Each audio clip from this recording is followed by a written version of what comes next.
Good evening. We'll get started here in just a few minutes. We've got people filtering in.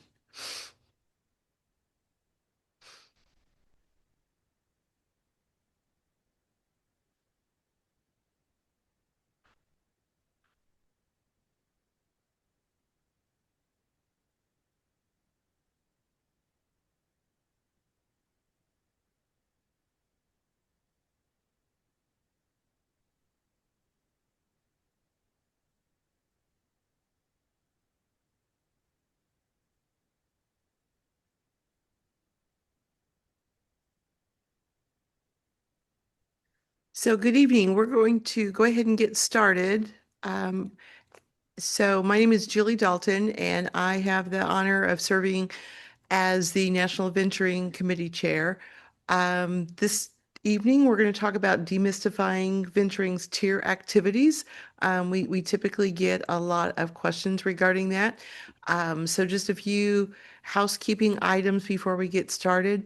We are using the Q&A function rather than the chat function. So if you have any questions, put your questions in there and we'll answer them throughout the evening, or at the end, we've got a Q&A session. If you do need closed captioning, you can use that function also. You can find both of those options in your Zoom toolbar.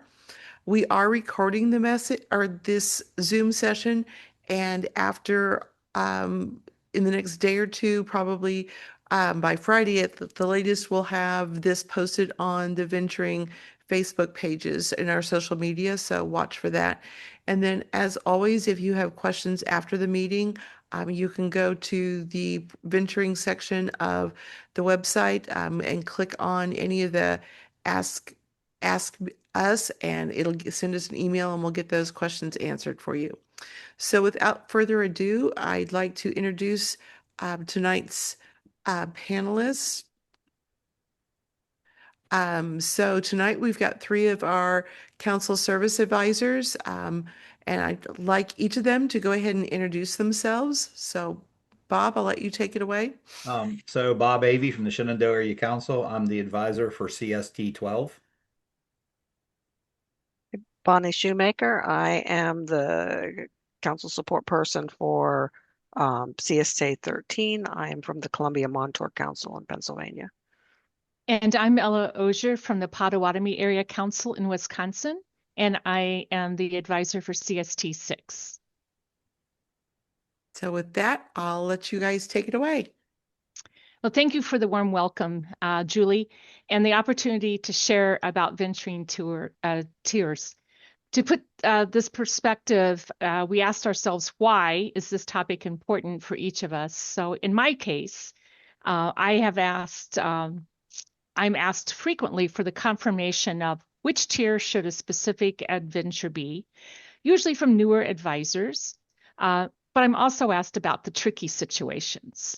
So it's important that both our youth leaders and our advisors are confident when they're trying to confirm the tiers to the particular activities. Bonnie, what about you? Yeah, I sometimes get the youth that'll come to me and say, I want to plan this, but where does it fall? Will it count as a tier one? Will it count as a tier two? They're not quite sure sometimes as to which tier, their activity that they're interested in doing is going to fall under. So, it's really important to be able to give them that guidance. How about you, Bob? So typically the questions that I get are more advancement related. So it's understanding where the tier twos fall in the Discovery, Pathfinder, and Summit, where the tier three falls, where leading an activity or leading an adventure comes into play, and then of course wrapping it all up under the Summit. Yeah, so if I were to pull that all together, I think I would say that the planning, knowing the tiers is really important to planning the cruise Alps program that leads to the advancement and ultimately maybe to the summit. And this is especially true for newer crews. All right, so Bonnie, let's get us started scaling through the tiers. So we may have the next slide, please. All right. So when we look at venturing, obviously Ella mentioned about the ALPS model. Well, A stands for adventure, slash activities. So, crews need to plan those, and they want to plan them to have fun. And when they're doing that, they want to be able to, know and work on them. So as they do that, we have 3 different levels of activities that they can do, again, called our tiers. So we have our tier 1, which is, basic and very simple and easy. So crews that are just, got kids that are getting started, this is a great activity or to plan. Then as they're getting more involved and they want to do some more stuff, then they kind of move up to the tier 2, which requires a little bit more planning and longer duration. And finally, building up to that big super activity, which is your tier 3, which requires lots of planning and skill, and a lot longer at times. So members of the crews then are also at different ranks. So you won't want to just plan all level 1s, then move to 2s and 3s. You want to intersperse them so that you've got the correct tiers for all of the levels of the youth and wherever they're at. So next slide, please.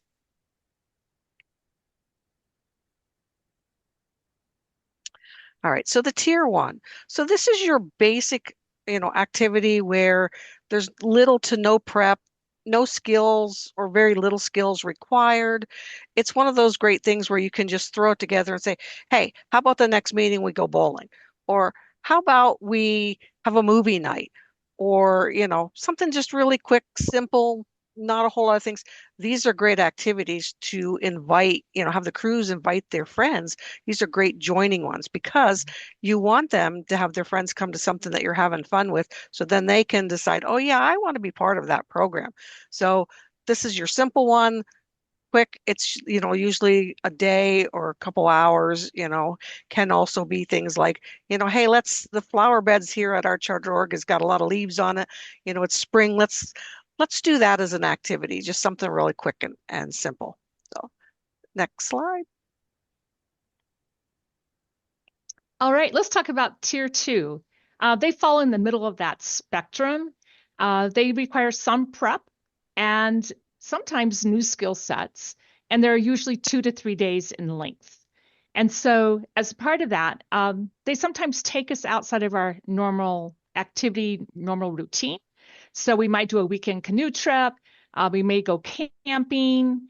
But we also may do some things like, for instance, something with an elderly population and hold an event for them, or maybe a special event, a Special Olympics event. But there are excellent shakedown events too. So for those of you who've gone to high adventure, we know that it takes 3, 4, 5, 6 prep trips before you actually go to the high adventure. So those are all tier 2 type activities. All right, let's go to the next slide, Bob. So then we come to the summit of the adventure, the tier 3. Typically, this is 4+ days. It can be way longer than 4+ days if you think of some of the things that are in the examples, going to one of the high adventure bases, going to international activities, going to the Jamboree, 10, 12, maybe 2 weeks or more until you get it. Extensive planning takes place during the year, and the planning builds as you get ready for the adventure. Generally, it's a very highly challenging. We usually think of it as mentally and physically challenging, and it's a capstone experience. Usually, you have one of those a year. In certain circumstances, you might have another one, and they may take more than 1 year to plan. If you think of some of the things that we do, especially international travel, it's not something we just do in a couple of months and we hop on a plane. We have to plan for a really long time. Some of the examples that are there, the 50-mile backpacking trip, again, the international scouting event, any of the 4 BSA high adventure bases that are listed, directing a week-long Cub Scout day camp. There's also we have to remind everyone that adventure for the tiers does not always mean high adventure. There can be other types of adventure that a crew can have. Um, for example, some of these can be things like doing a week-long service project, maybe planning a trip to a cultural destination, such as going maybe to New York City and doing theater, if that's what the flavor of your crew is. If they like to do things around theater and costumes and things, maybe that you'll travel to New York City. There are museums to see there. There's lots of theater events that you can do and things like that. Um, again, we want to make sure that there's long range planning, that there's mental and physical challenges going on to them. There is certain circumstances where if you have a very intensive tier 2 activity of about 3 days, that it can be considered a tier 3. Again, the planning would have to be extraordinarily detailed, extensive, and taking place over a long period of time. That's going to be up to the advisor. And for any of the youth that are out there that may be on this, you always have to remember, make sure you're checking with your advisor when you start to think about planning these things to make sure that it's meeting the expectations for a tier 2. And if advisors, if you ever have any questions, you have lots of resources available to you. You may have other crews in your council. You may have a council VOA that you can talk to or a council venturing committee. And of course, we're always here to help you answer any of those questions. Next slide, and I'm passing it to Bonnie. All right. So along the way with these activities, we don't want to miss the details. Next slide. All right. So here's just a very quick reference.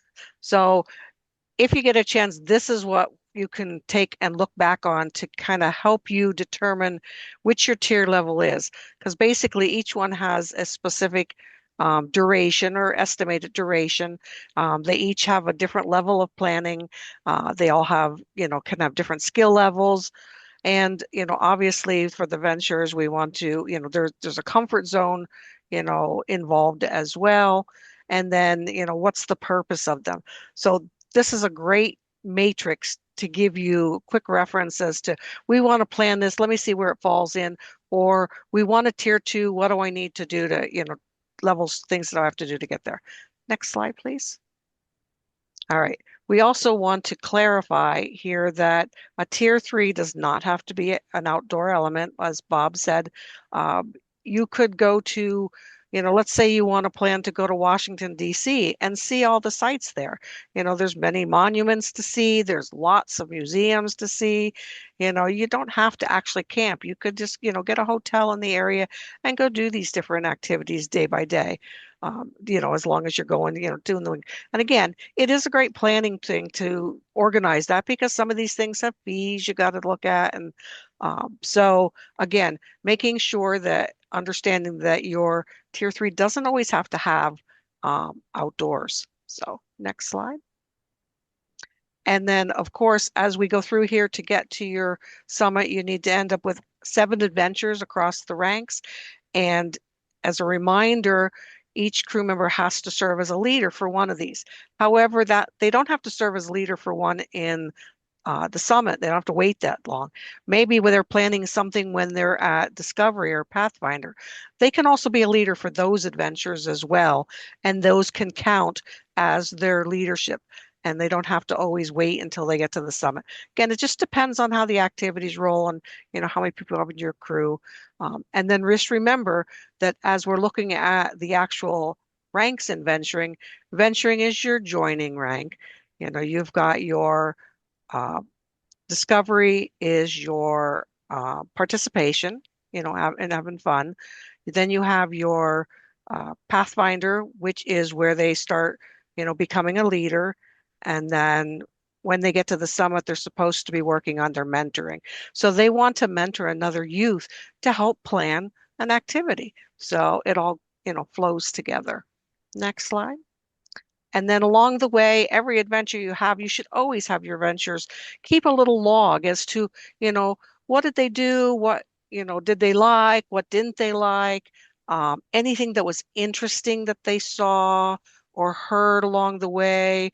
And then this is a great way to have all that activity and everything. And then after the activity, your crew might want to do a reflection to say, how do we feel it went?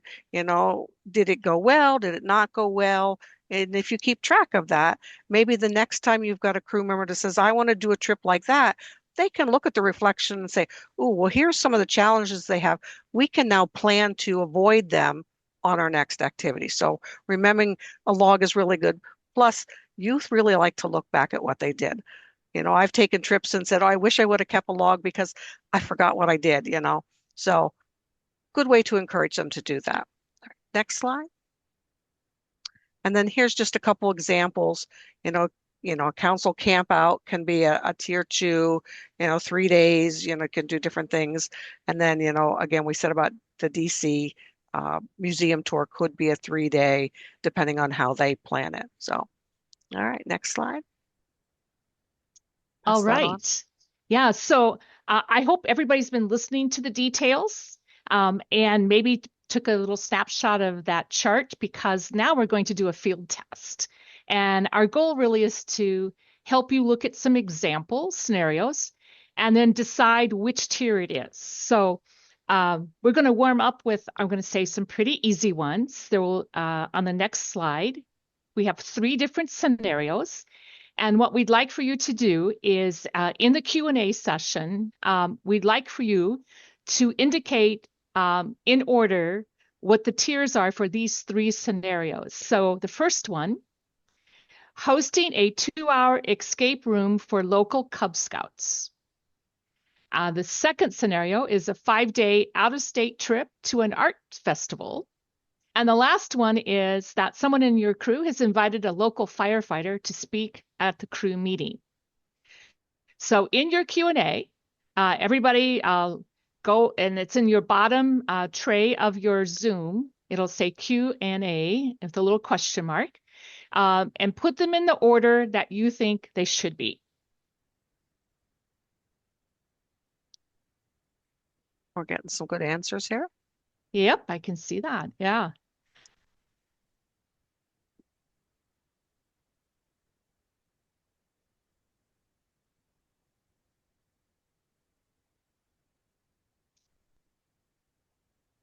They're still coming in, so we're going to give them a second to go through all 3 of these.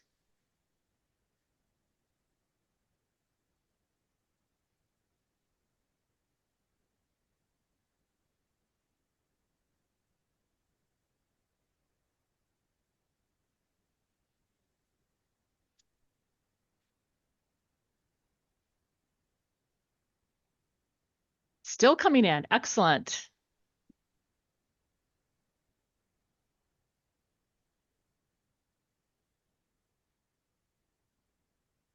Got a variety of answers, Ella. I see that. And as we review these or debrief these, we'll talk a little bit about why the tier for each one.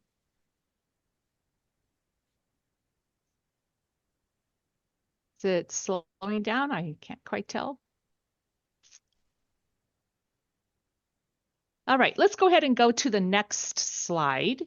So this is our debrief. So the first one, the 2-hour escape room for Cub Scouts, is a tier 2. Okay, and so I see some may have guessed a little differently than that, but in this particular case, because there was more planning, it involved inviting Cub Scouts and coordinating that. Although it was less than 4 days, it still becomes a tier 2. So I know that may have, some people may have gone with a tier 1 on that because it's a short one day event, but the planning was more extensive. So once again, I think Bob reminded us, or Bonnie, I can't remember which one now, always ask your advisor. And, it's like, that's your advisor. They're there to help consult with before you actually do the event. So they would have helped you realize that the planning was more extensive. So in tier 3, the 5-day out of state. So the tricky part there is it's not outdoors, but it's still more than 4 days or more. And it also included extensive planning and travel logistics in order to do that. So that would be an example of like that pinnacle event that someone would plan for their tier 3. And then the last one, there is opportunities when you're having a meeting, but you have extra activities going on, such as inviting a guest speaker, that can include a tier 1. Now, when we talked about documenting the logs, in this particular case, some people might log all 3 of these, but remember that tier 2 and tier 3 are the ones that are advancement oriented, but all three of them are needed to have a well-developed plan for your particular crew. So don't forget the tier ones, even if you're not recording them for advancement. All right, let's go to the next slide. I think, Bob, you're up on this one. So this is a scenario that you actually may face more than you think. So here's the situation. There was a crew. They planned a 50-mile backpacking trip. It doesn't say the number of days. I'm going to guess it was 5 or maybe even a little bit more. So months of prep work were done for it. As Ella said earlier, you're going to have several of those shakedown hikes and things to get ready for it, getting the right equipment. 2 days before you go, a severe weather system wipes out the trail that you were going to be on. So now That's you the have Midwest to, now. I'm sorry. I said that's the Midwest right now. Yeah, yeah. So it can happen just like that. And well, I'll have a little story maybe if we have time, I'll put it at the end. But anyway, so the trip has to be canceled. So now we have to pivot, right? And again, this is where, think about it, where the mentor or, if the mentor is a youth, there might be an adult advisor that's also helping out with this, where you help out. And the crew president quickly pivots. They go to their local council camp. They get a cabin for 4 days. The crew goes, they cook indoors, they play board games, and they do a half-day service project cleaning fallen branches.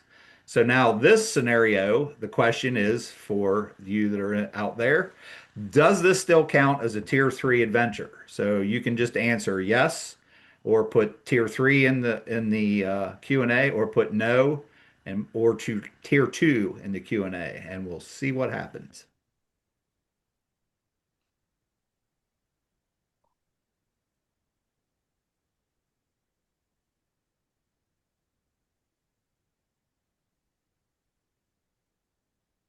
Okay, some answers starting to pop in. I see we've got mixed answers, Bob.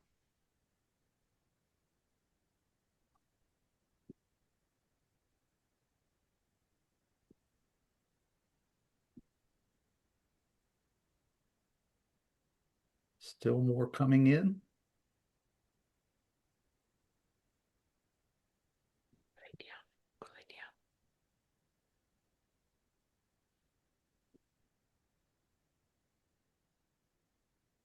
Few more popping in.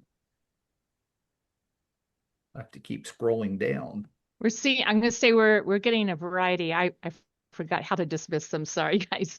That's all I right. would just say, yeah, there's a variety of responses and some good questions too.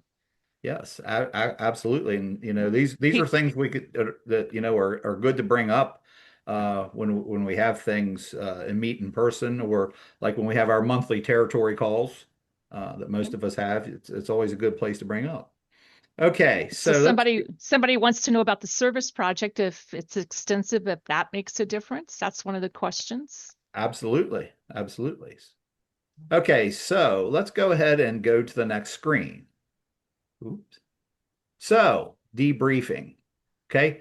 The verdict is likely it's a tier 2. Okay. While it lasted 4 days, the mental and physical challenge kind of went out of it, and the extensive planned skill development of the original trip was lost. Now, there's some good points to this. That was incredible crisis leadership. 2 days securing a location at a council camp. They did have a lot of fun, so they did have a bonding experience. Um, and again, reflecting, the crew probably should have a debrief, why it changed and how maybe to better plan some contingencies next time. So going back to some of the answers that were in there, there are some ways that we could have kept the tier 3 element to this. So, one of the things was the hiking in it. So even though you went to your local council camp, perhaps you could have added a day hike or two in it. Perhaps you could have added a quick overnighter either on your camp property or somewhere close that you may have been able to do, because it is your local camp. So we would assume that the people would sort of know their area. As was pointed out in the chat, more extensive service projects. Okay. And I don't know how many people out there know their camp rangers, I think it would be hard to find a camp ranger anywhere in America that did not have a long list of projects just waiting for somebody to show up to do that. So I think Yes. again, if you increase the service element in there, it really would help. We did indoor cooking, maybe we do outdoor cooking.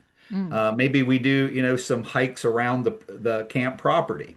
There's also the opportunity then because you could do some of the trainings. There's the standard ones for the venturing ranks, ILSC, goal setting, time management, project management, mentoring. Perhaps you could have done the new crew orientation that's out because this sounds like we're getting it. This was probably at the end of the program year for the crew, and we're getting ready for the next cycle. So maybe we can start on that. There's the new crew officer seminar as well that could be done. And again, sitting and reflecting, and the mentor maybe could have had the. It looks like the president was in charge of this.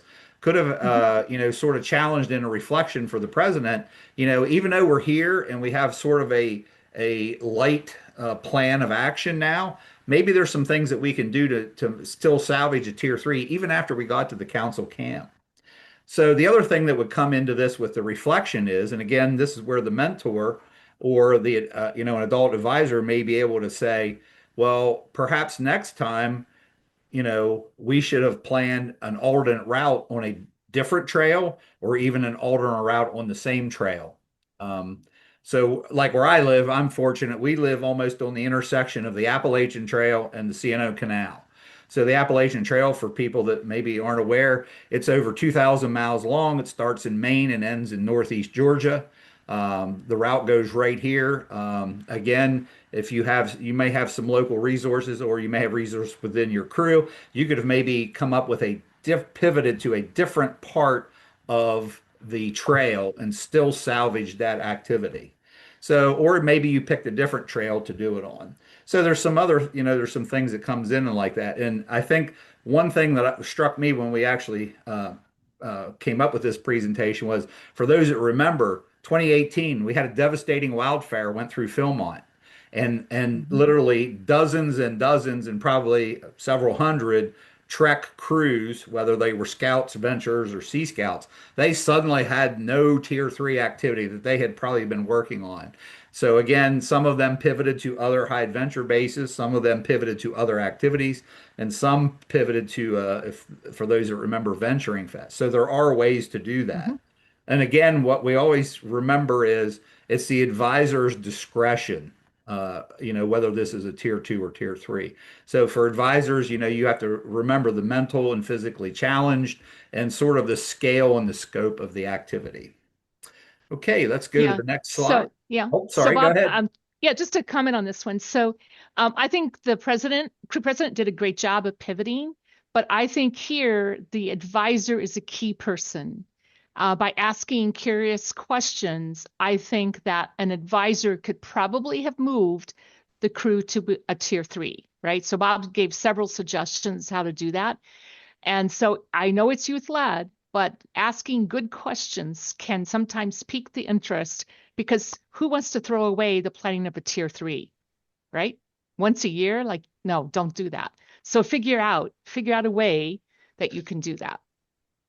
All right, let's go to the next one. And this one's Bonnie's. All right. So as we're looking, who do we think is going to be the person, to get credit for, planning this scenario? We have a 5-day whitewater rafting trip. So 5 days, pretty much tier three rafting. That's quite a bit of planning. So Sarah and David are working together on it for leadership.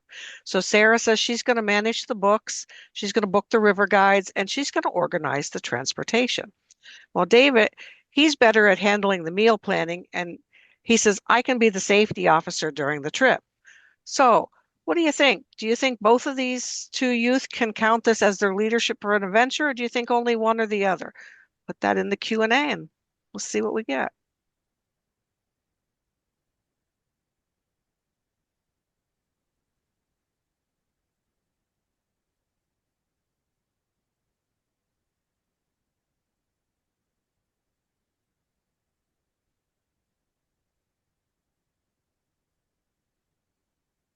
Couple answers in here. Yeah. I finally found the dismiss button too.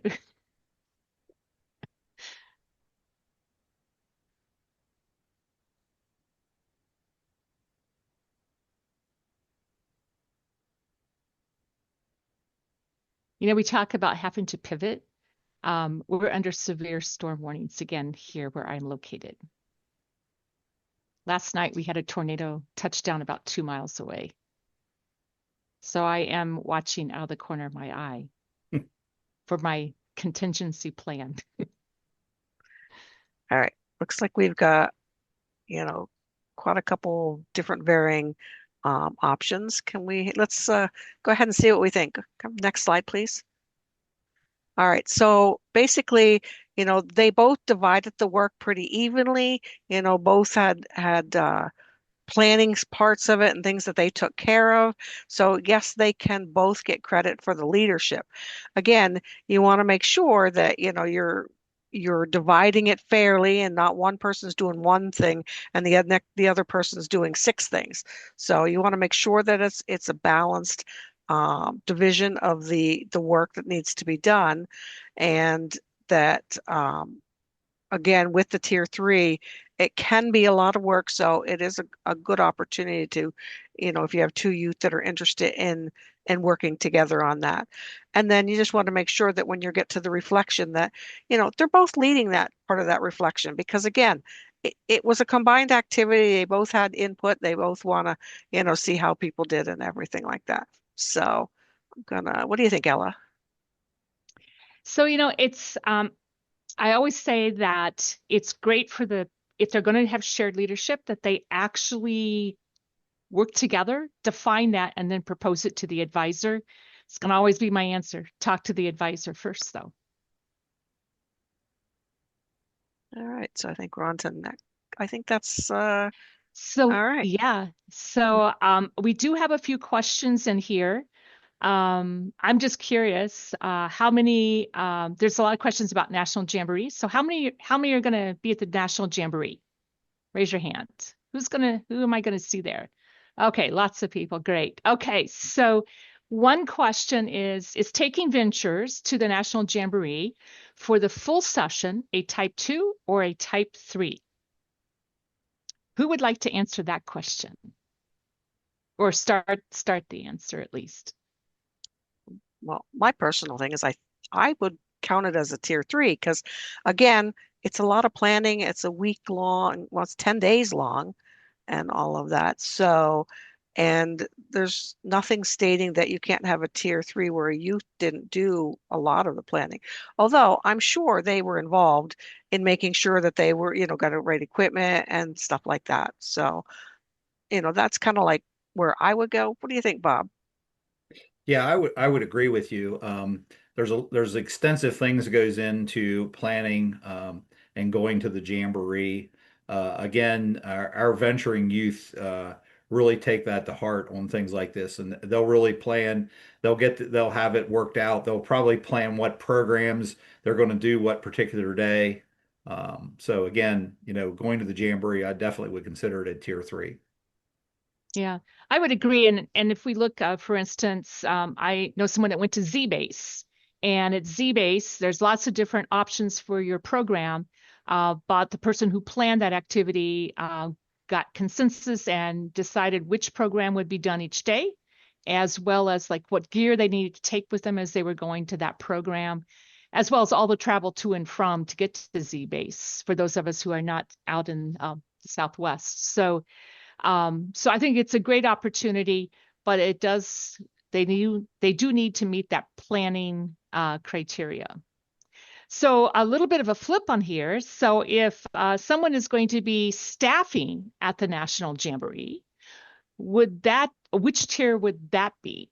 So I'm just going to assume either if it's just 1 week or the whole time, it still meets the criteria of 4 or greater days.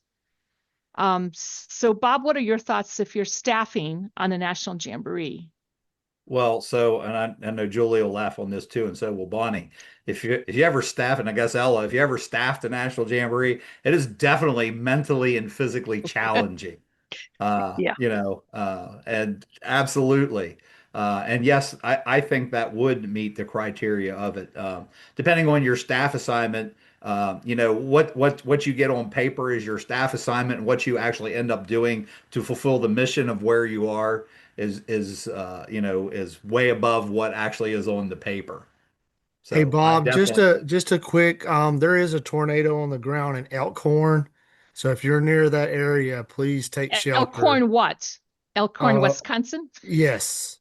That's where like it's on my way here. That's so Yeah, so I'm sorry to I'll step up interrupt. and Yeah. Yes. I gotta check because here I'm watching it now. Okay, thank you. It's still 30 minutes for me. All Yeah. right, so sorry. Stay safe, Ella. Yeah, so I do have a question though. So I'm going to challenge you on your response. So absolutely, it's mentally and physically challenging. It's more than 4 days. However, you're not going with a crew. So does your staff that you're serving on serve in that purpose? So I think this is one of those tricky questions, right? But it is a national event. Okay. And it does say in there you can participate in a national event. So. Okay. But I'm always wondering, is it as a crew that you participate or can an individual? And I agree. If I were the advisor, I would say absolutely. Thank you for volunteering and paying to volunteer. We appreciate that very much. But that's an example of a type of question sometimes I get asked where they're a little bit trickier. All right. So, Ella, we got another question. okay, Uh, go right on. All right, so this one's kind of back on our tiers, asking about what about multiple activity trips? So can a trip that contains multiple activities count as a tier 2 and a tier 3, such as planning a day hike during the rest day in the middle of a week-long canoeing trip? I kind of think that it still is all part of the tier 3. It just happens to be part of that planning, but I don't know. What do you think, Ella? So, so that's also a question like when people go to Philmont, every night you pick up your tent and you go to the next place, right? And so, how does that get counted, right? So sometimes um, it's a little tough, but I always will say if the youth are working hard and they can, I'll say subdivide it and make it true, in that they do get their full tier 3 and their tier 2, and a planning day. I would probably be okay, but I would love for the youth to explain it to me and why they think that it should be counted that way. So I can understand what their logic is also. So what do you think, Bob? Well, it sounded to me like they planned just a break in the middle of a longer trip. So I would struggle to understand how it's not just part of the tier 3. So that would be my response. And again, I'm like Ella, you would need to do a lot of as Ricky Ricardo would say, you need to do a lot of splaining on that one. Yeah. I Oh know I'm boy. showing my age now with that reference. Yeah. Sorry. I don't think the kids know who Ricky Ricardo is. Well, the panelists do, so we could laugh. All right, so let's see. If you have any more questions, let's see if you can go ahead and enter those. And Bob and Bonnie, I'm glad that we could touch on this topic. I think it's really important. I know as people watch this recording, if they are newer crews, this is a great review for how you can plan with your annual program and understand how to have a great assortment of different tiers. What tier 3 are you guys going on? Any tier 3s this year? I'm going to be at National Jamboree, so that's my tier 3. So our crew, we have a venture planning a trip. It's actually a beach trip. So he hasn't finalized all the activities that we're going to do. Obviously some of the things won't be for me to do, so I'll just watch while they do it. But I'm looking forward to that. Next year we have a significant number of our of our ventures who participate in OA activities. So we're actually going to go as part of our contingent to NOAC in 2027. And Mhm. then we are planning a tier 3 adventure to Kondersteg in June of 2028. Oh, do you need any extra adults on that trip? I'll let you know if there's any openings. We can have up to 47 people depending on the mixture of genders. We got the group building at the camp, and it depends. I did have a couple of guys from Texas that have wanted to go, and they may be going along too, which will certainly add some interest to the trip. Yeah, so NOVAC is another great example of a national event. And by the way, that's my hometown originally and my university. So welcome to the University of Illinois in Champaign. But I will be in Poland during NOAC. So for those who are going to International World Jamboree, that's where some people will be. So I don't see any more questions coming in. Let me just Yep. So somebody's asking if NOAC is a tier 3, and does it need to be with your crew? So I think we've answered the tier 3 question because it's more than 4 days. And I would encourage, even if you're not going with your crew, you're going with your contingent from your lodge. So that would work. And Tim is noticing me that I'm now about 15 minutes away from my house. So on that note, Julie, I think we are finished with Okay, all of the the main questions. presentation. Okay, so Ella, I would say, yeah, go to your hidey hole and text us when the storm passes and let us know that you're safe. But I'm going to go ahead and well, I'll go through couple of announcements. Um, just as a reminder, we hold the webinars the third Wednesday of each month at 7:30 Central Time. So we'll post the registration link in our social media platforms. We are working very diligently to get a one and done registration link. Tim hopes we'll have that ready for May, but for sure by June. So our next webinar will be May 20th, which will be after the national annual meeting. So we should have some information to share from NAM. And then also our topic will be a year in review. As a lot of you know, the venturing, the venturing. Okay, so Tim, you need to mute. I was gonna say that's not mine. I was gonna Yeah, say I just found out. Yeah, yeah. it's a little bit south of us. My husband just told me, don't worry. Okay. So adventuring year for our MVOA officers and the National Venturing Committee goes from June 1st to May 31st. So my plan is on our May 20th webinar to kind of do a year in review and share with you some of our projects, share some accomplishments by the NVOA, and then share goals and projects for the coming year. So that's what we'll cover in May. So with that, as always, here are QR codes to link you to the Venturing website. We do also have a link tree that has some resources available out there for you to use. So go ahead and use those. And so then most of all, I want to thank each and every one of you for being on tonight with us. And just as a reminder, we opened up the webinar with Ella and Bonnie and Bob. They shared with you that they're all CST advisors for our territories. So they advise a team of youth um, to support each and every one of you at the council level. And so, if you ever have any questions, reach out to your client service. Sorry, that's my work thing, to your council support team, because that's what they're there for. So if you have any questions on who that person is, just reach out to me and I'll get you hooked up.